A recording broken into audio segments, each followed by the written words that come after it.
Hey there, friends and gamers. This is Abe talking at you, coming to you from Lost Relics, a new blockchain game. That's fairly new anyway. It's in pre-release. Developer is out of Australia. Pretty awesome guy. Uh, I'm going to try and put their Discord channel and stuff into description, and it might take a little bit for everything to get ramped up, but right now I'm in video production, so what I'm doing here is, you notice I went to the cooking crafting station with a few pieces of meat. So what I usually do before a run is, because I have I'm kind of leveling my cooking up right now, but I also have a huge buy order that was filled for all these crafting materials. I'm spending most of my gold into grinding that craft up. I like the crafting side of games. We're going to go into Arcane Pits and do a little run through. I'll show you what's up. But before, because there's a constant in and out of the inn to craft, I basically load up what I think is appropriate for the adventure and then go craft it and then go on the adventure. So I'm taking raw grunt meat and turning it into grunt meat so that I can have a 350 health food hanging out of my inventory to help me with all the damage that I'll inevitably take adventuring through the dungeon. I prefer using ranged on this because usually you can kite these guys pretty well, but I don't have a lot of room to kite.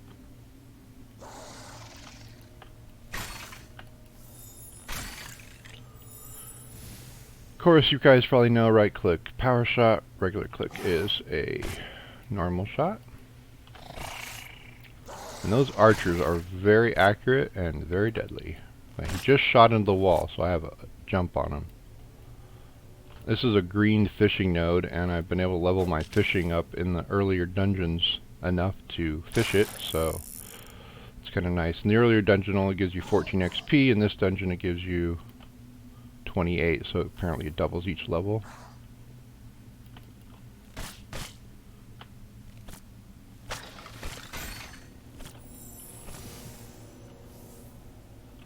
And that's on a fail. On a successful a successful fishing run, I'll get like 600 XP. So as the XP requirements double to level, so do the XP drops increase as your difficulty increases. So it's pretty. This game is designed to scale at several levels. Oops, misclicked there. Which I really appreciate. I always like a game that scales nicely with itself.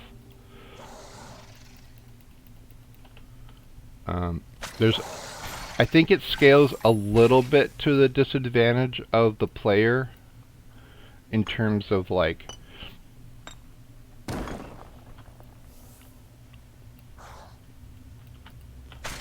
the total amount of mining or fishing you'd have to do in order to level up for each next progression. So I'll try and do some math in my head as I'm playing here to describe it, but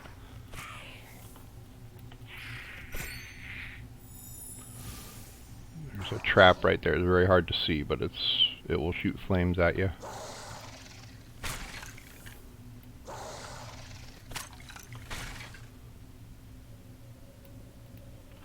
So on the first nodes, it was giving me about 300 XP if I was a success and it actually found something, right? On these green nodes, it gives me almost 600. Not quite 600, but let's presume it's 600 for ease of math.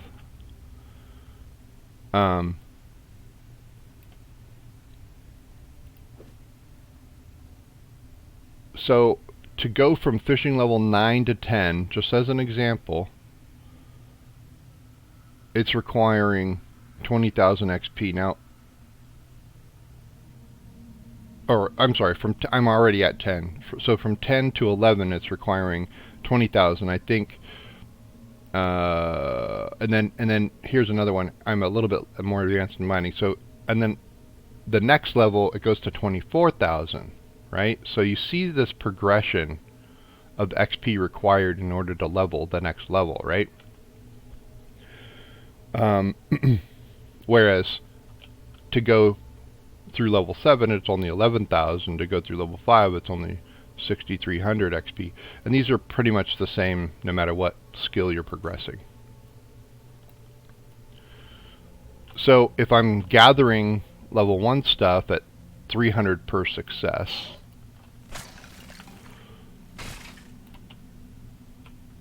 and I need to go from, say, level 9 to level 10, or let's just complete level 10 at 20,000. I guess that's probably an easier way to do it. So 3 into 20 is about 6, so it would take me, what? We're talking about 20,000 XP. So it'd take me 600 nodes, roughly. I'd have to successfully mine... No, that's not right. 60. Yeah. I'd have to successfully mine 60 nodes, I believe.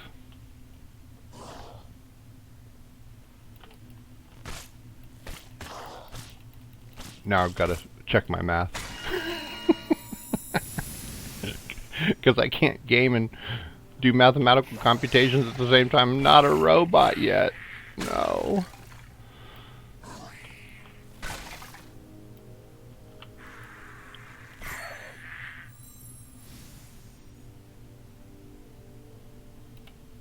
Yeah, 60 times 300. That's 3 zeros. And then the 6 times 3 is 18. So that's 18,000. 60 nodes. Well, guys, there's about 3 or 4 successes per run. So if there's 3 successful nodes that you're getting 300 XP out of, so like basically 1,000, there's like between 1,000 and 1,500 XP per run. That's a little bit easier way to figure it out. At the lower level, at the lowest level. So if you had 1,000 XP per run, if you're only getting 1,000 mining XP per run, you'd have to do basically 20 runs through the dungeon in order to get 1 level. That's right, 20 runs. Each run takes at least 15 minutes if you're going to do it right. Some people are super awesome and they have this really cool way of just eliminating monsters because they look at them or something. I don't know. I haven't watched a lot of other people play, but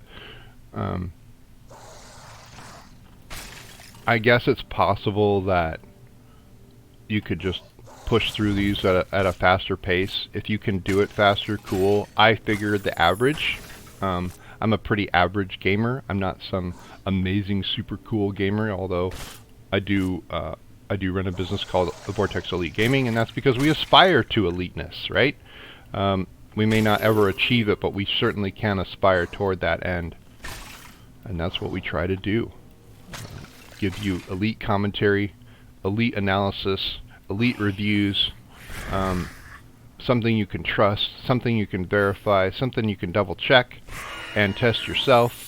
I consider that all elite qualities in terms of gaming participation. So that's what elite is all about, is giving you elite service. So if you feel like I've given you some elite service and some elite commentary, or even just mediocre stuff, smash that like button if you think it's elite. Smash the dislike button if you think it's mediocre. Mediocre. That was borrowed. Anyway. The other thing I wanted to point out was, okay, so it's talking about XP per level, like 20 runs, for one level. Once you get up in the upper ranges. Of course, if I'm only needing 6,000, right, I only need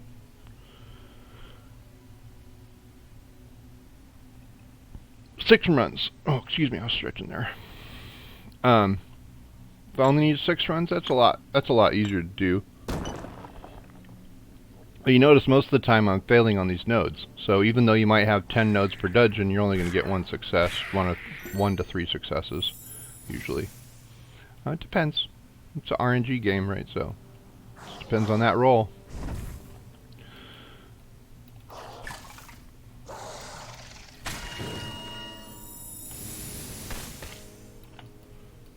About 15 minutes per run, 20 runs.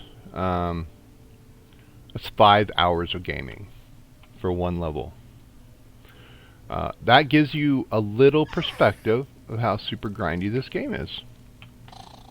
Now, if all you're doing is I want to level up my character and then just burn through the dungeons as fast as possible and try to get the highest level equipment you can so you can run the highest possible dungeon, and then you'll be farming the highest possible XP monsters, and of course you'll get to level 50 quicker than everybody else.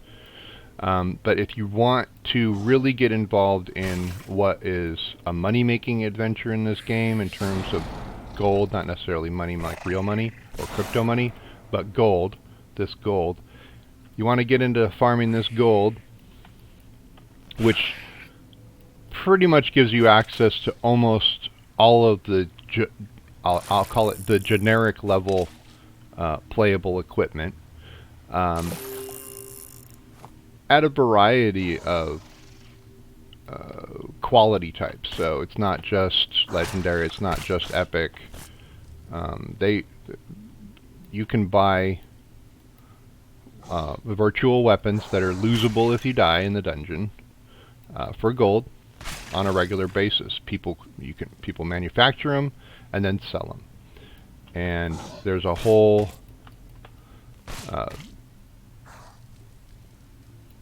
game inside the crafting matrix, basically.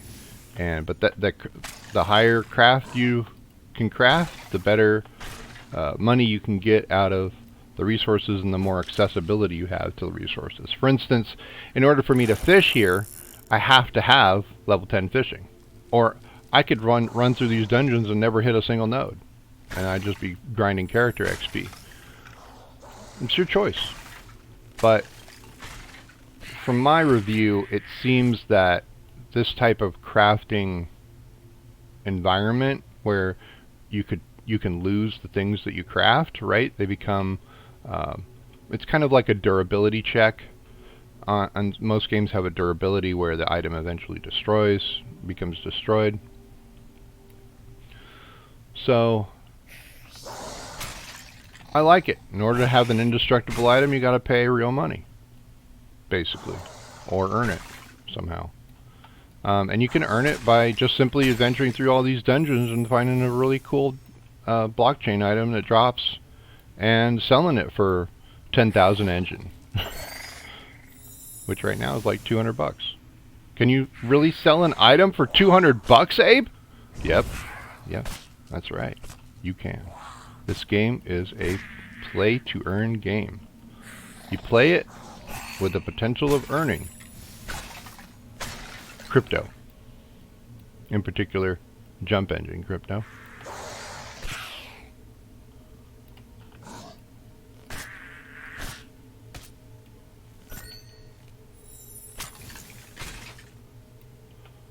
Can you replace the McDonald's job with this game? Maybe if you played it for 3 years. It's kind of got a pretty good college level grind before you can start making any money. Now this is interesting. This is the first time I've seen this. This looks like a lava trap. So in order to get across this without dying, to get that treasure chest, you need a fireproof potion, and I don't have one, so that treasure chest can just sit there and rot. Because I am not touching that lava. I definitely couldn't get there and back You need a fireproof potion in order to do that. But also, notice that on this map overlay, where it splits, see here where it splits on my cursor, I'm showing you. There's a split in the pathing, right? This is the entrance over here, and I came down here, and then it splits here. So you notice I adventured up here about 5, 6, 7 rooms, and I'm like, oh, didn't come to a treasure chest, so I went back to this path and go to check this room. And again, it's 1, 2, 3, 4, 5, 6, and then the 7th room. So it's usually between 6 to 8 rooms deep on one leg, and you should find a treasure chest. If you don't, then you're on the main exit leg, what I call the exit leg of the dungeon. And it doesn't really matter if you're in the forest or if you're in the forest. Is a little bit easier, harder to count the rooms. Or I think there's a Seascape one. I haven't played that one yet since the patch. But they all have similar kind of routing mechanics. If you go down too far, one path. Well, if you go down a path and you just keep going down the path, that's the main route. If you go down a path and you hit a dead end, that's usually a treasure or a loot area.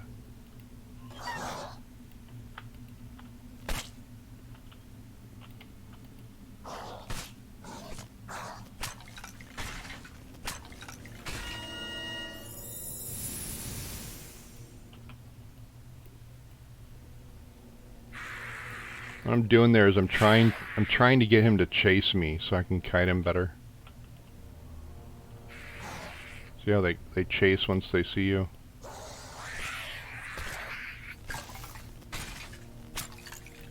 Easy to kite these slow movers, but some of the fast ones you gotta hit the power.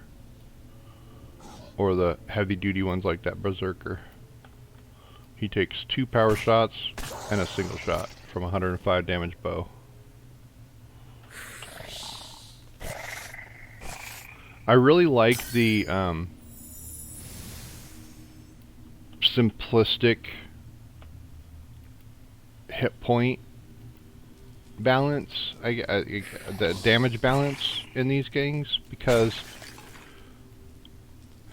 it just seems to scale better. You know, instead of doing, like, sometimes you see these wild games that are like, you did 50,000 damage. Well, why do I need to do 50,000 damage if I can just do 50? Right? Why does it have to be 50,000 damage? It doesn't have to be 50,000 damage. And it's better, it's easier to balance games when you're not dealing with orders of magnitude. Because when you get into higher orders of magnitude, the math gets really wonky in terms of balance.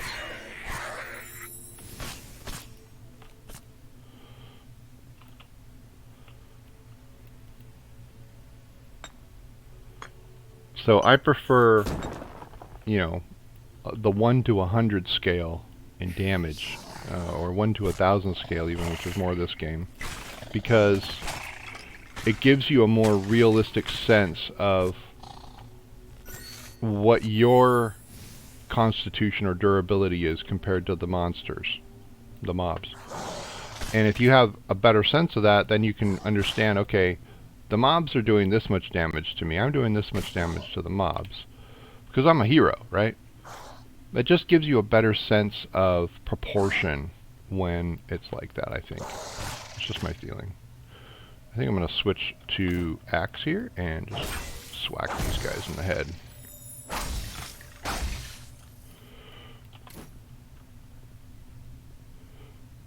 That's a trap. Gotta be careful of those little hidden traps. See how it comes across? But not all the way. So that's kind of cool.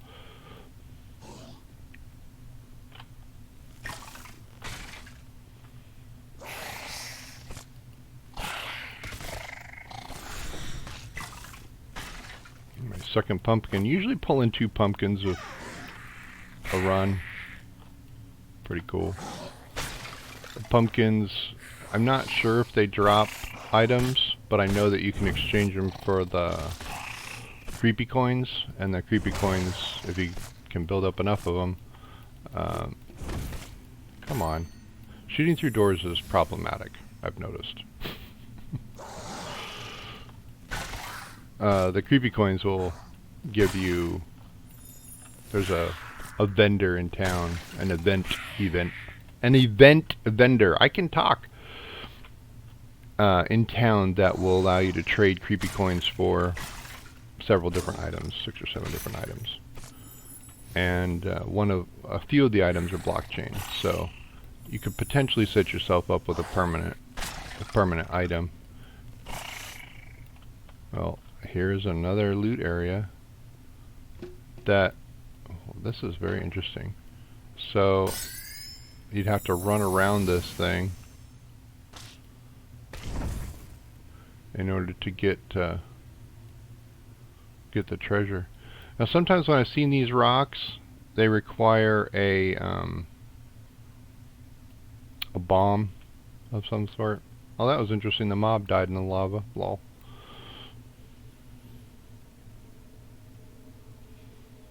Serves him right. His master did not want him to go across the lava.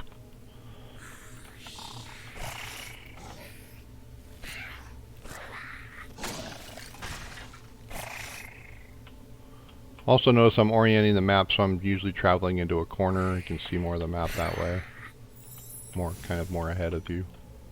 So you see what mobs you might have to encounter. It's much more important in the later realms when you're dealing with a variety of different creatures that like throw bouncing grenades in your face and shoot you with poison and webs, and it gets pretty hairy in the later dungeons.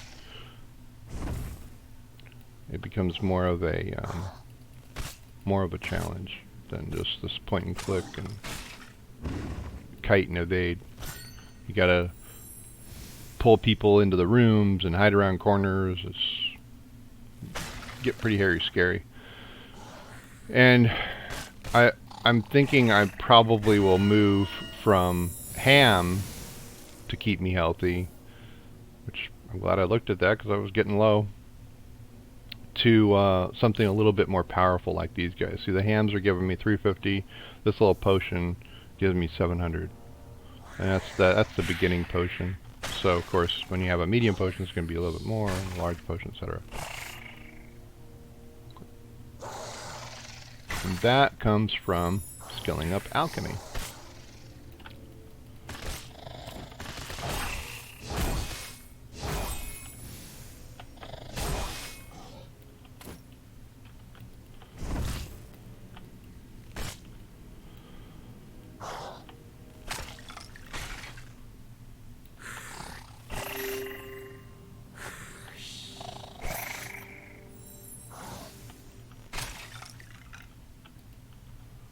Blockchain items can sometimes drop from these guys. Usually the blockchains are dropping from the harder mobs in the upper levels. Since the patch though, and because I'm so crafting oriented in my gameplay,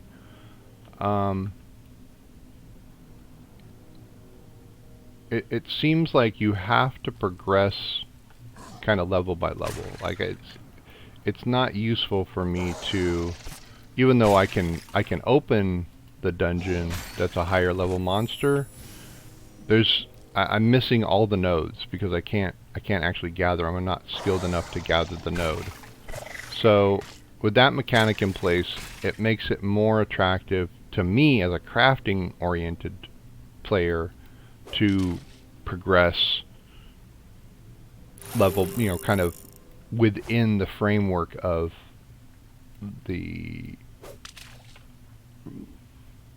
natural progression of the game, rather than trying to push myself into a higher level, because basically all I'd be grinding in those higher levels. Yes, do I have legendary items? Yeah, I have legendary bow, legendary sword, whatever. I can go and work them, but I don't have access to all of those other advanced items, so unless I'm well equipped, going in there is actually pretty dangerous. I stand to lose any of the virtual items I've bought, so it's kind of risky to push too hard, and you also lose the advantage of being able to gather your own resources. You basically are set at the mercy of the loot you acquire in the dungeon to finance your crafts.